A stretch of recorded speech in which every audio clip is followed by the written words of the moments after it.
All right, guys. Second episode today.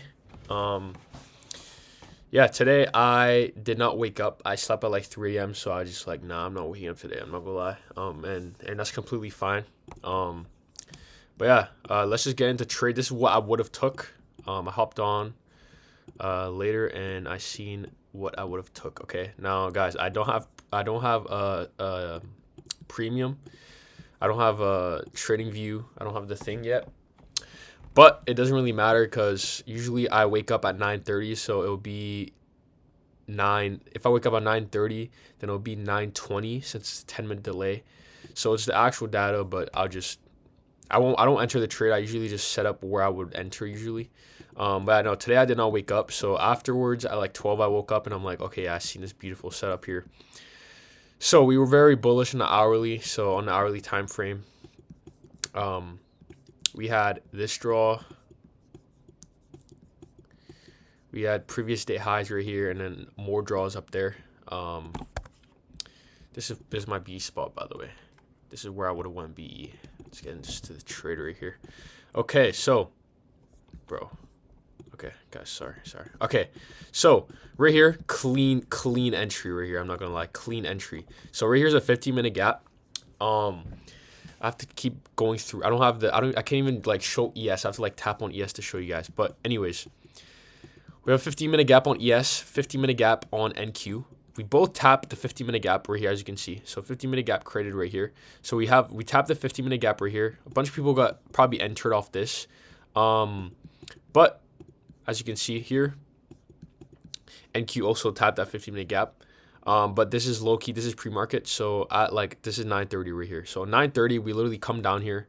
We take out all these little lows right here, and we create an SM2 ES. We tap exact CE of this 15-minute gap. So this is at 9:30. Next candle 9:40, 9:31. We have a strong bullish candle. We close above CISD. So realistically, you could have put your thing right here. You could have put your limit order right here since we broke CISD of this. So we came back. This candle, you would have filled you in. And yeah, targeting previous day highs, probably one of my BE right here. This is a nice trade in my opinion. I would have definitely took this on XFAs.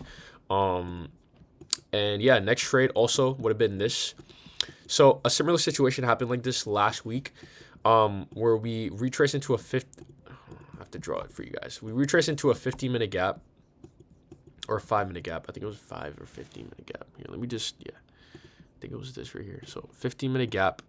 Right? We don't tap this 15-minute gap, but on ES, we do tap the 15-minute gap. So I'll show you guys. We don't tap the 15-minute gap, but on ES, right over here, we do tap the 15-minute gap. As you can see right here, we tap the 15-minute gap right here. Okay?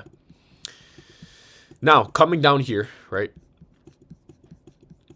This is another entry I would have took. As you can see here, This is the candle on ES. We tapped the 15-minute gap with this candle. On NQ, we did not tap the 15-minute gap. But on on NQ, we have a strong displacing candle. We inverse this 1 minute. On ES, we did the same thing too. Hold on. Bro, I hate having to switch through every single frame, bro. So yeah, look, this candle is not 1013. Remember this candle, right? 1013. This is a 1 minute for value gap. We actually don't close above this 1 minute for value gap, but the next candle we do close above this 1 minute for value gap. So remember this 1013, and right over here we have 1013. Okay, so we inverse on both pairs, and that would have been a nice entry, but unfortunately we got edged here. But realistically, I would have probably trailed my stop to right here. I marked it out, so we tapped it back to this 15 and this 1 minute, and we should realistically just go fly and take out this high. So I'd probably trail my stop right here, but looks like we got BE'd, and I would have probably had 19 points of profit. But this trade I would have definitely took. I would 100% took this trade. That's a nice trade. Anyways, guys, let's get into the lecture. Okay, so this is gonna be a quick lecture on a chapter on outsmarting reality. This is really, it's sacrifice or pay the universe interest. So what he means in this chapter, just a quick recap. Everything in life is an exchange, okay? Like, for example, money, right? You exchange money for something. You exchange money for for an item, right? You exchange let's take it with animals, right? Like a butterfly, a caterpillar, it exchanges its identity to become a butterfly, right? Everything in life that you see is an exchange. Okay, you working, you going to your 9 to 5, you're exchanging your time for money, right? Um, you working out, you're exchanging your energy with getting bigger, right? Everything is an exchange, okay? Everything is an exchange. Everything that you look at is an exchange, okay? And one of the biggest things is you guys have to understand, if you guys want that desired reality, right? So your dream reality, you need to exchange your old frequency for your new frequency, okay? Your desired reality, your old frequency will always pull you back, okay? And your old frequency, let me just recap over what old frequency is. Old frequency is literally yourself with the same, imagine yourself, a copy of yourself, the same memories, the same viewing, the same, just literally a copy, 100% copy of you, right? And it's your old self with its old habits. So you beating your meat, you eating junk food, you watching YouTube, you doing nothing, you being lazy, you talking bad about everything, being tired, like not going to the gym, right? All these habits attach to your old frequency, right? That old frequency that you have is very hard to detach from, okay? It feeds off your energy. It knows you so well. Your old frequency knows you so well. That's why it's so hard to detach from your old frequency, right? But what I'm trying to say here is everything you have to exchange. You have to exchange something for your desired reality, and to that exchange would have to be your old frequency for your new frequency. So when I say a new frequency is literally ask yourself this, right? I have it written over there. You probably can't read, but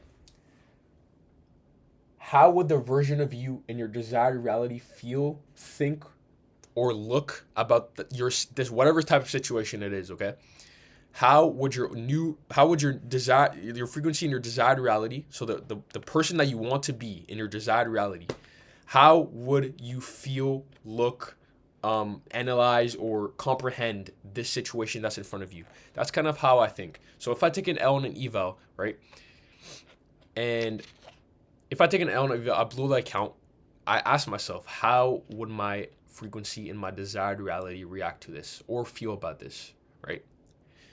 My frequency would not care, right? Because this is the point of evals. You just got to rotate them, okay? Even though I have money, even though it's not in my account yet, I already have the money. So it does not matter. That's why, like, that's how you kind of have to treat your life and things that you have to go against, right? But yeah, that's all I'm trying to say. So you have to exchange your old frequency. So exchange your old habits. So like all that beating your meat shit, you got to stop that shit. All that junk food, you got to stop that shit. All the I'm a back test tomorrow, just laziness, you got to stop that. You got to exchange your old frequency for your new frequency, and the universe will literally give it to you. The universe will give it to you, okay? And the universe also multiplies. It multiplies. If you ever heard the term why the rich get richer and the poor get poorer, right? This makes perfect. That's a good analogy for this example right here, right? The universe multiplies your frequency, your frequency. Okay, so let's take a poor mindset, a poor person, right? Poor person has a poor mindset, doesn't believe that he could get out of it, just cooked. He's like cooked, right? That person will always get poor because of that mindset. The universe multiplies your frequency. Okay, if you have a poor frequency, right? The universe will multiply nice or bad. The universe doesn't care if it's positive or negative. It literally just multiplies your frequency. Okay. And frequency is the number one most addictive thing that we don't see. It's more addicted than any human-made drug. It's more addicting than any type of drug. Okay. That's why frequency is so important, guys. Okay.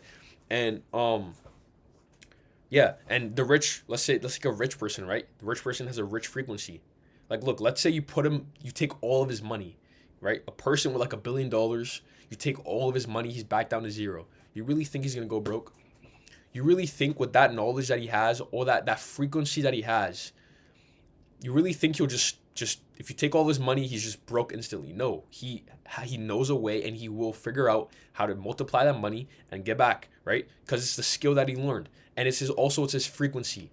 the habits that he has is all frequency wise, right?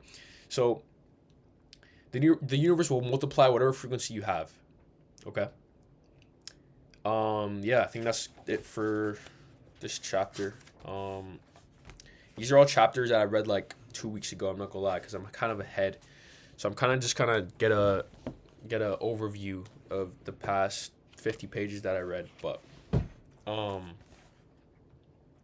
yeah, it's very interesting, guys. Very interesting. So I just remember, if you're facing a bad situation, right, with trading or anything like that, even just like an emotional trade, right? Let's say you take a bad setup, how would your future self feel about this, right? You would just get off because it doesn't matter. Like, you don't really need the money, right? You don't need the money, and that's kind of how you have to treat your trading journey.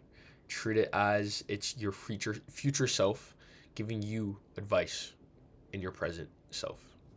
And that's exactly how you guys will become rich. Okay, that's exactly how you guys will succeed in whatever you want, because you look at every situation in the present, even though you're at your worst moment, right? You look at it like it's nothing, because your future self, your frequency, your desired reality will always look at it in a better way, a better aspect.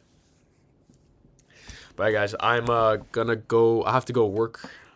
Yeah, I have to go work. So usually I like cry about going working, but I really don't care. You just got like it's fine, bro. It's fine. I'm working to fund my trading. I'm working to, at work I also use that time to just like sit around and just like really understand and talk to myself, like rewind my thoughts and stuff like that. So yeah, I'll see you guys tomorrow.